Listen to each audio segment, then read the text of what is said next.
मानती हूँ ये सब्ज़ी फैंसी नहीं है, पर जब गरम गरम रोटी के साथ, पराठे के साथ या राइस के साथ सर्व की जाती है ना, तो बिना किसी एक्स्ट्रा चीज़ के ही दिल भर जाता है।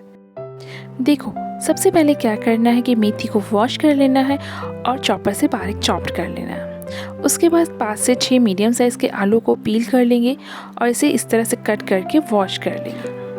उसके बाद लेंगे अब कढ़ाई और इसमें ऐड करेंगे मस्टर्ड ऑयल, उससे टेस्ट बहुत अच्छा आता है। तो जैसे ही ऑयल गर्म हो जाता है, 2 से 3 हरी मिर्च और बारीक चॉप्ड लहसुन से टेस्ट बहुत अच्छा आता है, तो इसे अच्छे क्वांटिटी में ऐड कीजिएगा।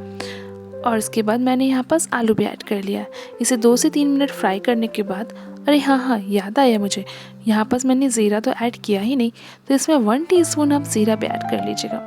अब शुरू में ऐड कर लीजिएगा, मैंने बीच में ऐड किया है। तो इसे डाल करके इसे अच्छे से कर देंगे मिक्स।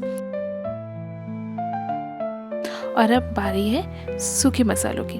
तो 1/2 टीस्पून हल्दी पाउडर, 1 टीस्पून लाल मिर्च पाउडर, 1/2 टीस्पून धनिया पाउडर और टेस्ट के अकॉर्डिंग नमक ऐड कर लें। इसे ऐड करके कर देंगे मिक्स। तो 1 मिनट फ्राई करने के बाद हम इसे कवर कर देंगे जब तक आलू हाफ कुक ना हो जाए। उस टाइम हम सोचते थे रोज़ वही सब्ज़ी, पर आज समझ में आता है वो सिर्फ सब्ज़ी नहीं थी, माँ का प्यार था जो प्लेट में परोसा जाता। तो बिना देखे ही पता चल जाता है आज आलू मेथी बनने वाली है।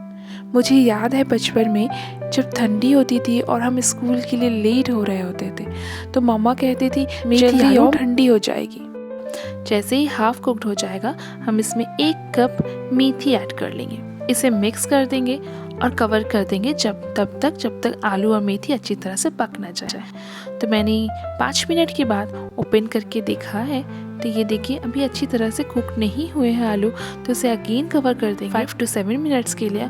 और यहाँ बस ये देखिए हमारे आलू भी अच्छी तरह से फ्राई हो गए हैं, क्रिस्पी दिख रहा है और मेथी भी अच्छी तरह से कुक हो चुकी है। मेथी का थोड़ा सा कड़वापन और आलू का सॉफ्टनेस, गरम सा स्वाद, जैसे ज़िंदगी सिखा रही हो हर कड़वाहट के बाद कुछ अच्छा ज़रूर होता है। आज जब मैं ये मेथी आलू बना रही हूँ ना, तो लगता है जैसे किचन में सिर्फ सब्ज़ी नहीं, यादें पक रही हैं।